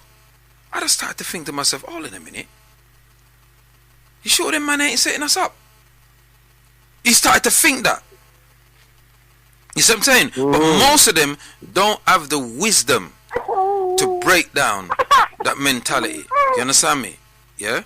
And there's a WhatsApp going around at the moment with a young man that beats up two young people, a girl and a boy, and then knocks out a mother. Right?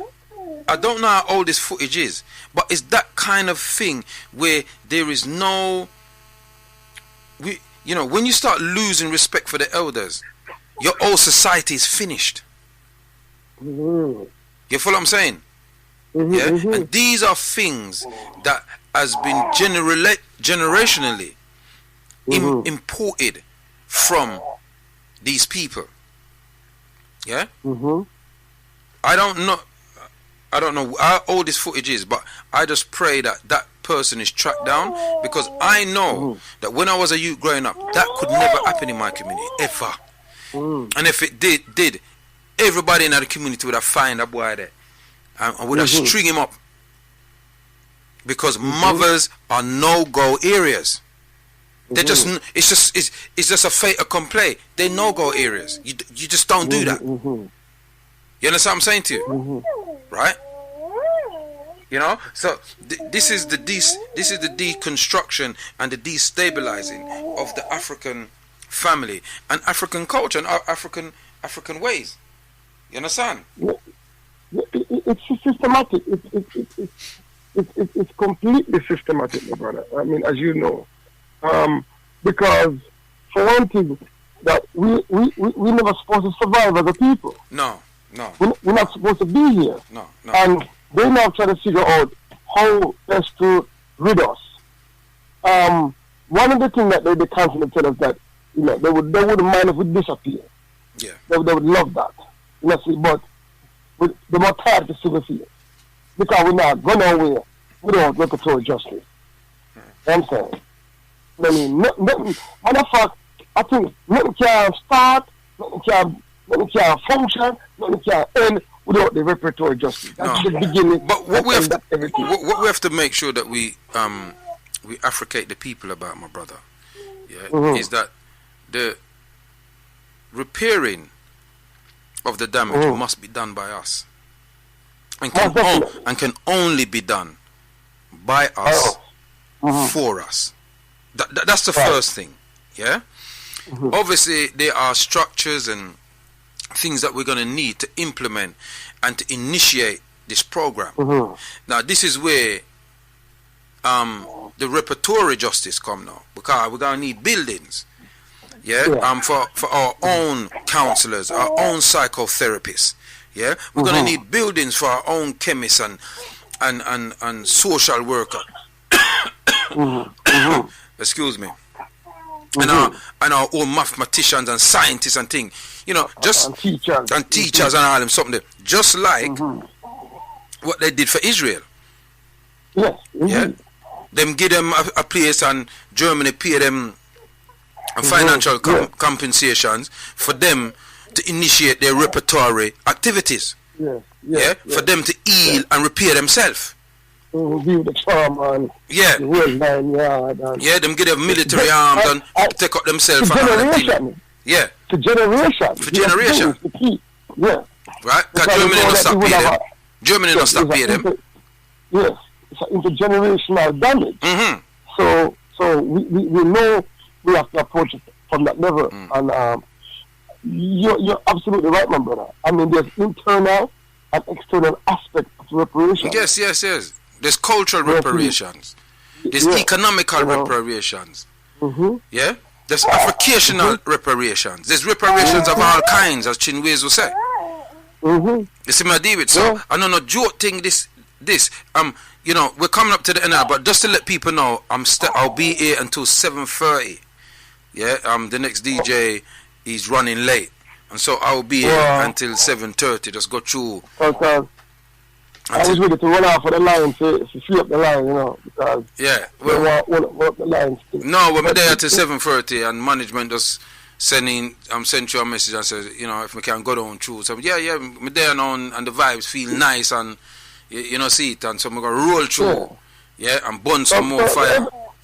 Yeah, well, make the 5 more minutes and give somebody a chance. Go on through. Yeah, so you're right about the systematic and this whole thing of against our people, the whole amalgamation that we are experiencing today is systematic and it's carefully crafted.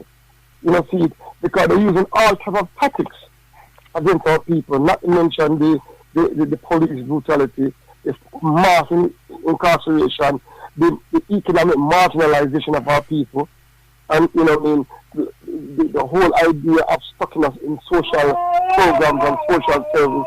All those things are aiming to stunt our growth. But the real economic powerhouse of this country, and in the West, we are for the most part that engage in those high economical gain that's been made, because a lot of that is being done by using old money.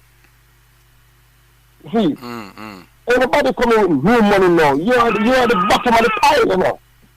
No matter how much new money you have, your money can't compare with old money. No, intergenerational wealth. Yes. Well, right. Let me assist you, my brother. Yeah. One name, the Duke of Westminster. One of the richest man them in the world.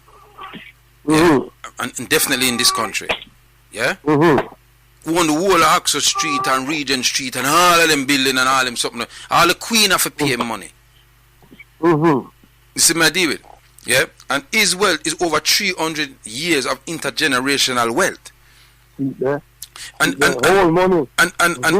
to give our people who's listening, because we got a lot of silent listeners, to give them a concept of how far ahead they are financially. Remember, they had us for 500 years for nothing. We never even get no holiday pay. Nothing. Right? No NHS, nothing. Man broke him foot out of saw. Yeah? And so, a few hours on Sunday to go to church. Yes. You understand what I say? And so, as I said earlier on when I was speaking to, I think it was Russell Singh I was speaking to, when I was explaining that, you know, the ending of our enslavement has not ended. Because for 182 years, we the descendants and poor white people, and other groups were paying the tax for that money them borrow. Yeah? And not only that, after all of them Emancipation Proclamation and all them abolition and all the other rubbish with them chat about, African people never have nothing. They had nothing to start with. Nothing at all. And then they have to deal with the Jim Crow laws in the Americas. They have to deal with segregation in Africa. They have to deal with colonialism in parts of Africa and the Caribbean. And so it wasn't even supposed independence at the first was it the 1st of August 1962. Them still wasn't free. Even to this day wasn't free. So we're talking about 30 years, 40 years, if any. We are we're over 500 years behind. And even under all of that, all of the major mechanical inventions, we invented them. And we invented them out of the necessity to ease, the burden that we had to provide for these people. That is so true. That is so true, my lord. That's so true. You know, as you were talking, let me remember a piece me here recently by the elder Seth Gosmore. And he was talking about ownership of land after independence and after emancipation. The African people never get none. Nothing. But to take it. They must take it. In many Capture cases, land. But the white will go for the land and take it. You see? So not for the land, you say black man of Jamaica. We want to for them take it. From them boy there. You see? And then they call the cover, they call these squatters on land, but the crown land. But what is Jamaica called crown land? Oh, you can have crown land at Jamaica. That is supposedly independent. Because Jamaica is supposed to be a republic. One thing I They must fool the people them. One thing I must say with the Ross raised about this issue of the Governor General. I think he raised a very important issue there. And as self-respecting Africans, we should not have any Governor General on that island. We don't need no overseer as spy power and watch we down there. We don't need it. I think it's a disgrace, and it's an issue that it have merit. You know, that issue there of having this Governor General as the head of the overseer in Jamaica, that needs to change. That needs to be addressed some kind of way. But I don't think this idea of us as British subjects, or whatever we call it, British citizens, for the Caribbean background, the 300,000 here, are going to be the mechanism by which we can be add to it, but I don't think petitioning is going to do it. I think it will have to be done through the people of Jamaica, the mass movement of the people of Jamaica. You see, through maybe a referendum in Jamaica. You see, we have to be able to compel the government in Jamaica. You know, maybe a petition can be a start, but it's not going to end so. You can start with a petition and then move on to referendum. You see, and go for a full republic as an independent country supposed to be. But Jamaica has to be confident in himself and be willing to stand up to the punishment that is going to come into you. Because no doubt about it, you know, there will be backlash. You see it, and all who talk about independence and this, they better be to pay for it. You see it. And if you double down for the scientific department in Jamaica, double down to our innovation institution there. You see it. And our entrepreneur institution them in Jamaica. Put investment towards it, because when the people have to move, we're going to be on our own for a while. Better know it. You know, see it. So I hope the Ross is listening, and I hope him considering those aspects. Well, you see, this is the. I suppose this is why one has to move around and contact with other Africans in the world, because remember, there's over 1 billion Africans in the world, you know, and if we interlink and work with each other, we don't need nobody else. That's true. Yeah, I'm down with that. Right, we don't need nobody else. You understand what I say? Right? We have listen. We've come out of the worst kind of atrocity to any humans. The only other group of people on this planet that come close to what happened to us, in fact, them nearly extinct, is the natives. Them in the very islands that we are in, and in the Americas, where them wipe them out and then breed them out and do all kind of something. You understand me? I say. Right? So, really and truly, to tell you the truth, I don't see that as a planet that come close to what happened to us. In fact, them nearly extinct is the natives, them in the very islands that we are in, and in the Americas, where them wipe them out and then breed them out and do all kind of something. You understand me? I say. Right? So, really and truly, to tell you the truth, I don't see that as a dire straits. I think, you know, the governments that we have, we know they're proxy governments. We know that they are neo-colonialists. Yeah? And they will do anything to hold their order. You see my David? And I think what you said is true. The mass of people in the Caribbean have to organize themselves as one unit. Referendum. Yeah. Yes. You see what I'm dealing with? Because, you know, how you can say you independent, say blah, blah, blah, then you want to change your name, a man will come tell you, say you can't change your last name.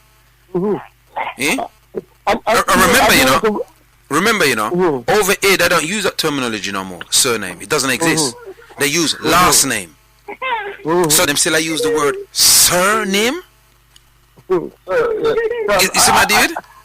That needs to be investigated and find out the detail of that, because that sounds very strange, because that will require a constitutional change or some kind of legal change of law, and that law will have to apply to every citizen in Jamaica. I find that I'm hearing it, but I find that a little bit. I feel that there's more to that story than we are hearing. Well, the thing about it, the thing about it, my brother, as I know definitely, they will sneak laws through in governments, and people don't know nothing about it. True. Remember that them sneak through the Snoop law them in this country, and nobody know about it. That's true. Right. So if them can sneak it through in a place like this that claims to be civilized, and the people them have a saying is democracy, say what Jamaica, that lawless. Yes. And I think the fact of the matter, the insult is these edges. When you become a member of parliament, or soldier, police, you have to touch the Queen of England and a representative. And I think that is really outrageous for an African country, which is more than 90% African. That's a disrespect to our ancestors. Well, the thing about it, they don't see themselves as African. I don't even think them governments see themselves as Africans. You understand? That is a big problem. Right? Colonial legacy. Because to me, them should have called it the African Reparations Center. That them should have called it. Yeah, or the African and Indigenous Peoples Reparation Center. Yeah, so you're clear about what you're talking about. Yeah, that's what I say. Like everybody, all Indian man, them come talk about them. If you no argument, enough for argument. Yeah, because we when I get paid. Yeah, and get land too. Yeah, right. So uno have intergenerational wealth. Yes. You see my David. All right, my brother. Give thanks for the support. Yes, Prophet. And let me say, rise up to the listeners of this program, and we have to stand firm. I know, so we are planning again for the reparation, and we are rise with the spirit of Garvey, Nanny. Even though we hear some things about open and truth, and all the great ancestors them will fight this battle through it, and to all the men and the women who are fight today, we rise them up. Hotep, my brother, with the spirit of my heart, I say Hotep. You look on them, I say Hotep. Yeah, Hotep. Yeah, the kingdom in the background, man, the future. Yeah, the next generation. Yeah, man, some soldier them up. Yeah. What do you mean? All right, my brother, Hotep. Yeah, and so every week I like to plug our Saturday school. We're moving in leaps and bounds. The Nubian African Community Foundation School. We've been running for 26 years. We have been running, and at the moment, some of the teachers and who's come back now, they were students once. They were young 5-year-olds, 6-year-olds that we were engaging in Africating them. And now they've come to Africate the next generation. And our school needs support. We need financial support from our African businesses, or African individuals that want to financially support an institution. You can come down, you can see what we're doing. It's all transparent. What we're doing, no Siba. Siba is the word that we use, an Asian Kemetic word for one who imparts knowledge, etc. Yeah, none of the Siba them, the teacher them, get paid. We don't take payment for what we do. What we're doing is out of love, and so we want you to bring your children down to the school or to support the school. Yeah. Otep caller, what's your name and where you're calling from? Brother Kwaku, calm down. Sam Sagara, you got my message, You sent me a message back telling me that I'm on the waiting list of the people who want to talk, and I want to talk on the radio. You're live on the radio, my friend. Could you tell us Okay. Yeah, could you tell us what your name is and where you're calling from? Exactly. My name or names is Sam Gisagara. Sam Giza Gaza, yeah? Exactly, yeah. And where you calling from, sir? I'm calling from here in London in Camden. In Camden. Okay, my brother. What's on your mind and what would you like to contribute to the Rock family? It is a very, very simple thing, actually, As the fighter that I was, that I had completely expressing opinions with the verve and the passion about African realization of themselves, it's imperative that I let you know about what the Western Western domination, political manipulation has come to in the most recent, in particular at the advent of election of Trump. Something very important, a book that was published just last year in July by a certain professor who knows so much more about the things manipulation of by the dominant powers of the Western Europe. You learn how person like you in particular, I'm talking about a person like you, who stands on his truth and expresses his opinions according to the way he understands history and the world in general. So this is something that I just going to read about a paragraph, only one paragraph. What I need you to do, my brother, I need you to read a paragraph a bit slower and concise, so people, because I know you got an accent there, and I'm finding it hard to African blood, African. I'm finding it hard to pick up what you're saying, so that means the listeners might pick it. So just take your time and make it clear so people can understand what you're saying, my brother. Go through. Yes. I mean, I was telling you, this is what the title of the book is called Confronting Political Intimidation and Public Bullying. So, I'm confronting political intimidation and public bullying. Bullying. Mm-hmm. Yeah. So this is the method these days they use. Mm-hmm. In other words, to look at a person like you who has noble, credible, rational, and democratic ambitions to achieve. So they separate those noble ambitions from your ambitions to concentrate on your persona and the personality. So in other words, they destroy you completely in the eyes of the public, so that anybody who sees you, as he calls it, you are just a mere loser. A mere loser, completely unable. So here, that's what he says, The violence, the intimidation, you think you are ready. Perhaps you have experienced it before. But still, when it happens, especially to you, your persona, your body, the body politic, its sheer power, speed, intensity, bypasses whatever defense you have. From the edge of consciousness, the aggressors rush up, attacking and screaming in your face. You are nothing but scum, a liberal, a feminist, a Muslim, a self-hating Jew, an immigrant, a bandit bro, a pattern stooge, a nasty woman, faggot, a loser. Dividedly, we throw off the we are thrown off the balance. We cannot believe it happening completely. I mean, because you understand exactly what I'm trying to say. I don't know whether people can hear me properly with my products. My brother, who is the author? The author, I mean, you can get it actually on Amazon. The author is called Roddy, that is R-O-D-D-E-Y, Reid, E-I-D. Emeritus Professor of Literature at the California University, Santiago. Santiago. Looking at I've lived in this country for the last 37 years.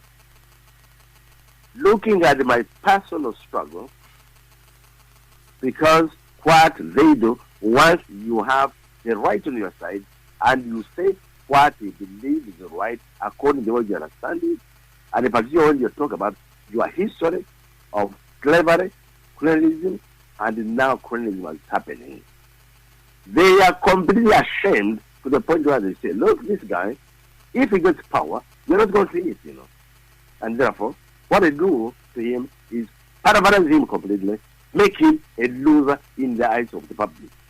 Epitome of what has happened to me. As a person, Mr. Gara. So to the point, what I'm driving at in general, I'm trying to talk about as Ugandans. I mean, you have seen this film they call Paddington 2. You remember it? Most recently, probably, I think last year, at the end of last year. But these are things by the use of technology to not only to destroy your body, but as well as psychological war to destroy your to intimidate you completely so that you may keep quiet and say nothing. In other words, what they try to do, if you listen to what you find on, we paint these pictures and all these things, pictures like the ads and the films and all this, we paint this and all this in order to make you completely intimidated because they understand, they paint in the picture of what they want with the world to see, so that you look at yourself and you're intimidated, you say, oh, people see in the street and all that, they will say, oh, but he's a loser, although he's a fighter, he's a soldier, he's this, but a loser, completely loser. So I think I'm getting the gist of what you're saying, my brother. Mm. So what you're saying to the point, yeah. Sorry. So to what the point where I said, yeah, you're not getting it. No, I said I think I'm getting what you're saying, brother. Exactly. I think what you're actually saying is that what they do, they paint a particular image of us. Yes. And so that image that they paint of us enables them to treat us in a certain manner, and the rest of the population now says, well, that's what they are, so they deserve to be treated like that. Exactly. Yeah, I get your time. In other words, what I wanted to allude to, weakness again, is that you gentlemen, like you are, you have at least what a semi-official platform to denounce, and that's why you have freedom to speak the way we want, without fear of favor, but because you're official. But some of us, who are individuals, and we enter, I'm a member of the Labour Party, very active member of the party. In our Cabinet Council here, I hold about 3 positions as a member of the Executive Committee, as a member of the BMA representative of the GLC, and at the same time I'm a United delegate. But of which all these positions I hold, I go there, tell them pronto without fear or terror. So many impartation to them when they see me. In fact, some of them cajole me. They say, I say, no. This is the way I look at it. Nothing, says nothing. Hey, but you're BMA, you're not socialist. I said, but how? How can you say I'm not socialist without qualifying? But you're BMA. I say, yes, I know. But you cannot define me as not a socialist because my background as a traditionalist and a natural inclination in our culture, I am a socialist. I'm a socialist in the activity, not by actual living, as well as training particularly. The president of the workers of which I was the general secretary in Texas organization. You, Dr. Weber, you are. Which organization have you represented? Which workers have you represented? My brother, I get you, Jeff. I'm gonna have to lock you down now because I'm finishing at 7:30 and I got a couple more things I'd like to say. But So, give thanks, my brother, for calling in. Thank you very much for that information. That's what I wanted to tell you. Somebody who just said, advised me to talk. I was talking to him. He's called Paul of Alpha Detail. You know him? No. Alpha, he's the. But I was just going to listen to my day. He's listening to me. I advised me to talk to you and all that. And that's why I did actually, because I didn't know about your program. But it's very good. I'll continue to listen to it. I don't know how many times. Yeah, I'm on every Sunday from 5 p.m. to 7 p.m. I've just gone over extra half hour because the DJ is late. I make sure. Tell your friends about it. Yeah, exactly. In the case, Thank you very much, my brother. Thank you very much, Professor Cook. Okay, thank you. Yes, yeah. Thank you very much. Bye. Well, there we have it. Now, nobody never said no Texas in for their free act. What's going on here? I don't know why on the free act. Right? At Nev's 8 panel. Woman, the 8 panel at them, yeah? Brixton Station Road. You've got 5 minutes to send me in a text telling me that you want a hat. 075396952 I repeat, 07539695245. Nevs, home of the 8-panel acts them. Yeah? And if you want a free app, all you have to do is text in, leave, like give it to Nev, and you go down there. He's on Brixton Station Road every Saturday. Yeah? Selling his ads. Yeah? Official sponsor at the show. So, me no get nobody, look like nobody no want no hat. Yeah?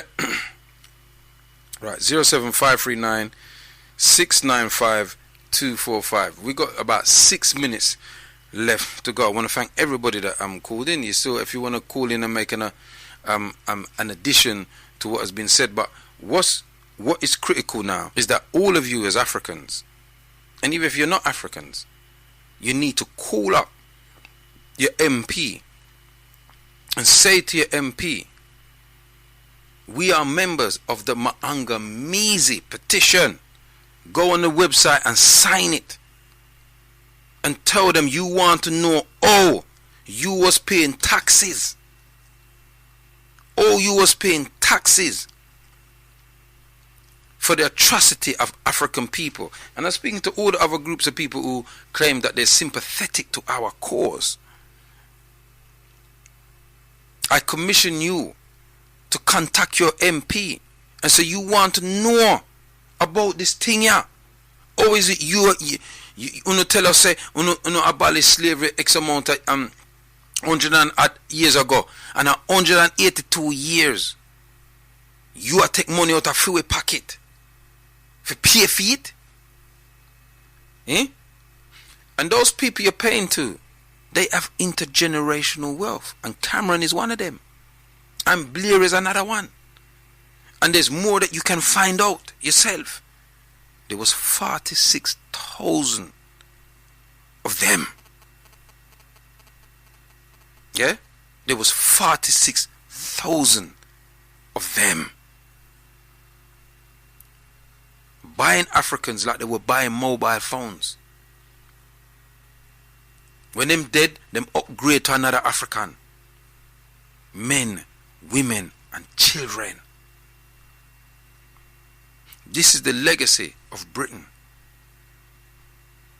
And, for those of you who accuses those of us that choose to keep and venerate our ancestors and to keep their memory alive and to get justice for them, you Africans who turn around and say, oh, that was in the past. Oh no, there's the evidence.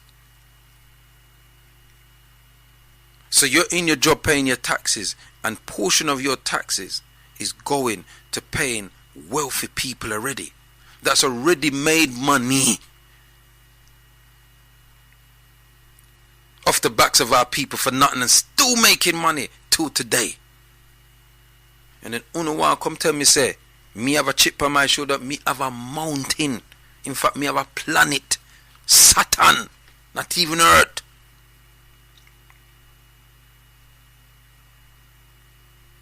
So, all of you who's listening to the show here today, ring up your MP and ask him, say, I want to come to your surgery because I need to know about this thing. You need to tell me, you need to go in a parliament and you need to tell me, all my money go to something where me I seek reparations, and when I take money from the same time, me I seek it. No man, I take liberty. It's a liberty, African people. It's a darn right liberty. But I got 3 minutes to go. Well, I got 2 minutes now to go before I end the show. Bandit should be on his way. Management, just let me know if Bandit is set up and he's rearing to go. He's coming in the studio because I don't want to mess up the thing, and I want the thing move smooth. Yeah, I want the thing move smooth. Yeah.